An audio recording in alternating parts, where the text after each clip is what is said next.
Bienvenue sur Azimut, le podcast de l'orientation.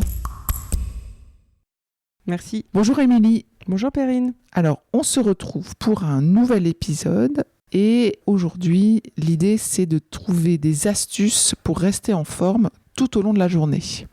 Alors, pourquoi est-ce que c'est important d'avoir cette routine ou des astuces ? Alors, c'est important. Donc, comme tu as dit, on va parler d'alimentation, mais pas que. Pas que. On va aussi parler de respiration, de sport, d'activité physique. Et effectivement, c'est important d'avoir un petit rythme et des petits rituels, notamment en début de journée, voilà, pour se mettre dans des bonnes conditions pour bien commencer sa journée.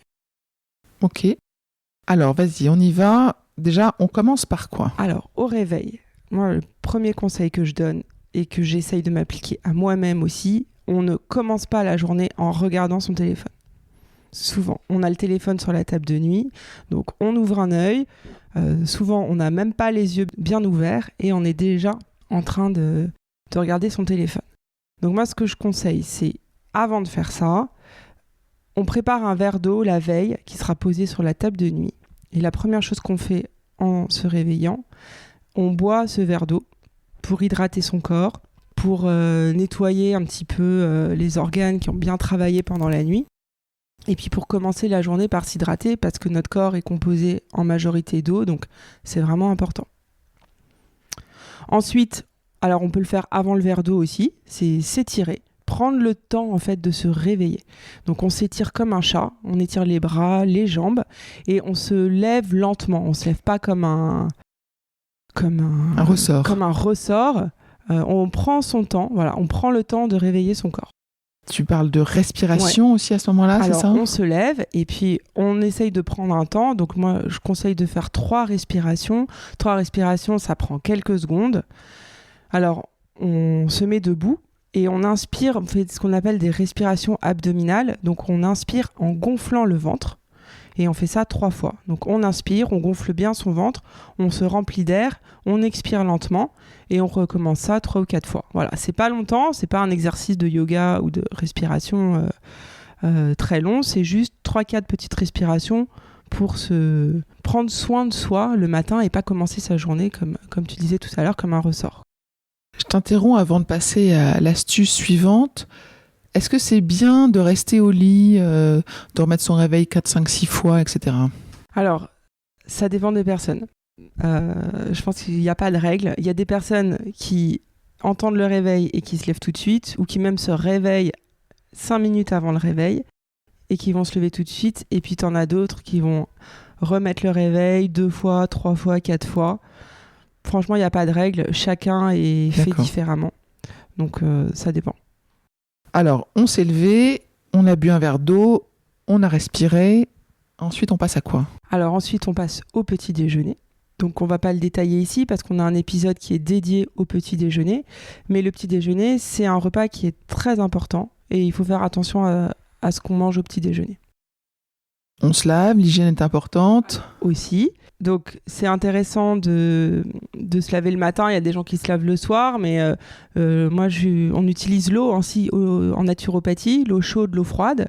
Et l'eau, le matin, va être intéressante parce qu'au-delà de l'hygiène, bien sûr, je vous recommande de prendre une douche fraîche. Alors, je ne dis pas le mot froide parce que ça peut faire peur, mais une douche fraîche va être extrêmement bénéfique à plein de niveaux. Pour activer la circulation, pour activer certains neurotransmetteurs, dont on parle dans un autre épisode aussi.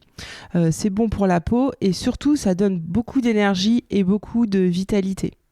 Donc, je ne suis pas en train de dire de rentrer dans une douche froide, mais à la fin de sa douche, on va baisser progressivement la température jusqu'à atteindre une température fraîche ou froid au ressenti. Et puis, on va se passer l'eau sur les jambes d'abord et puis remonter. Insister un petit peu derrière le dos, au-dessus des reins, parce qu'on a des glandes là, qui sécrètent des hormones importantes pour l'énergie aussi.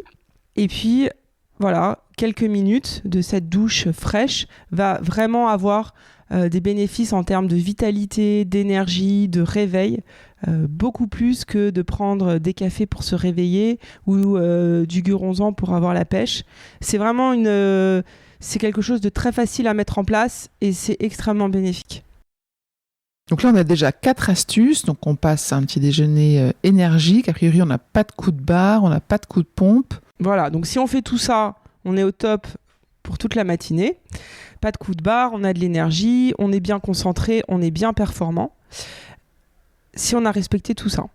Donc ensuite, on arrive au déjeuner. Donc attention au déjeuner, ce qu'il faut éviter, c'est le petit coup de barre post-déjeuner où si on travaille devant son ordinateur, quelquefois on peut avoir les yeux qui se ferment tout seul et envie de faire une petite sieste. Pour parler de l'assiette du déjeuner, l'idée c'est d'apporter des ressources énergétiques, mais d'avoir une assiette équilibrée pour pas trop alourdir la digestion. Donc je vous recommande une assiette composée de légumes, toujours, d'une source de protéines, de la viande, du poisson ou des œufs, et une source de féculents à indice glycémique bas, comme pour le petit déjeuner, pour pas faire monter la glycémie trop rapidement. Donc plutôt des céréales complètes ou semi-complètes, du riz complet, du riz sauvage, des pâtes semi-complètes, des légumineuses qu'on oublie souvent dans l'assiette, des lentilles, des pois chiches, des choses comme ça. Un déjeuner, c'est combien de temps à table ? Un déjeuner, comme tous les repas, c'est au minimum 15 à 20 minutes à table. Pourquoi ? Parce qu'il y a 2 choses qui sont très importantes. La première chose, c'est qu'il faut prendre le temps de bien mastiquer. C'est extrêmement important pour la digestion.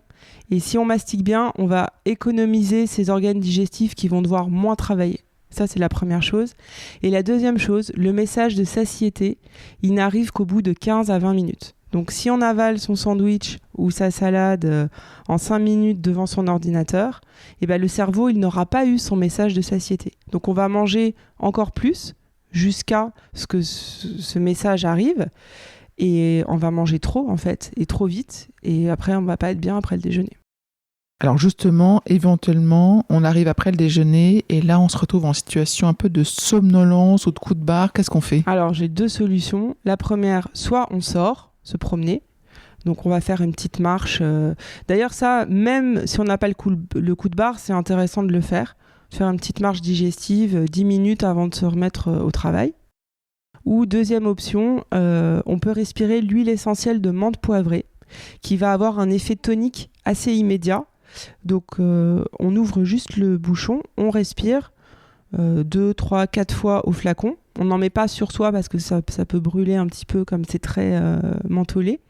Et ça va vraiment donner un coup de fouet, c'est assez bluffant. Ça va permettre de se réveiller et d'éviter d'éviter cet effet, les yeux qui se ferment et on somnole. Est-ce qu'on a le droit au goûter ? Oui, alors le goûter, moi je recommande le goûter. Parce que c'est le moment en fait où on peut manger des aliments un peu sucrés, parce que c'est le moment où le corps va les assimiler de la meilleure façon. Et puis ça permet aussi de ne pas se jeter sur le dîner ou d'arriver chez soi en ayant faim. Ok, qu'est-ce qu'on prend par exemple pour le goûter ? Alors au goûter, pareil, on peut préparer une petite boîte avant de partir de chez soi le matin. Donc au goûter, je recommande de consommer des fruits frais, donc des fruits de saison, ceux qu'on aime, des oléagineux, des petites amandes, des petites noisettes, des noix de cajou, ce qu'on aime. Et puis 1 ou 2 carrés de chocolat noir pour avoir une petite touche un petit peu sucrée. Ça peut être un yaourt aussi, ça peut être une compote si on n'a pas de fruits sous la main. Alors là, on est sur des astuces pour rester en forme et tu nous as toujours pas parlé de sport. Oui. Alors, le sport, c'est vraiment important. Il faut avoir une activité physique régulière, idéalement 2-3 fois par semaine, et au moins marcher vraiment tous les jours. Ça, c'est important. Ce qu'il faut éviter pour bien dormir, c'est de faire du sport trop tard. Donc, je sais quelquefois c'est difficile parce qu'on fait le sport en fin de journée, mais essayez de le faire le plus tôt possible dans la soirée et de ne pas terminer sa séance de sport à 22h parce qu'après le corps met un petit peu de temps à redescendre et c'est pas idéal, surtout si on a des problèmes de sommeil, pour bien préparer le corps au sommeil. Un bon sommeil, c'est important. Pourquoi ? Alors le sommeil, c'est extrêmement important. Le corps fait énormément de choses pendant la nuit, des choses qu'il ne fait pas la journée, qui sont prévues la nuit, comme toute la régénération des cellules, l'assimilation, la détox du foie, voilà, tout ça, ça se fait la nuit. Donc il faut vraiment essayer d'avoir un sommeil de qualité et réparateur. Et puis aussi, on en parle dans un autre épisode, mais la nuit, c'est un temps de consolidation des données, on va un petit peu imprimer tout ce qu'on apprend. Tout ça, ça va se cristalliser la nuit dans notre cerveau. On n'a pas parlé du dîner. Alors, le dîner.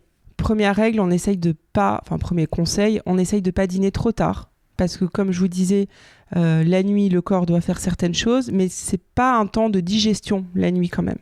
Donc, idéalement, il faudrait aller se coucher en ayant déjà digéré. Donc, on essaye de dîner pas trop tard. Essayez de dîner pas après 20h ou 20h30 maximum pour avoir le temps de digérer. Et puis, éviter de manger des choses trop grasses le soir. Donc, on va éviter les fritures, les plats en sauce, le fromage. Voilà, les choses qui vont être un petit peu difficiles à digérer.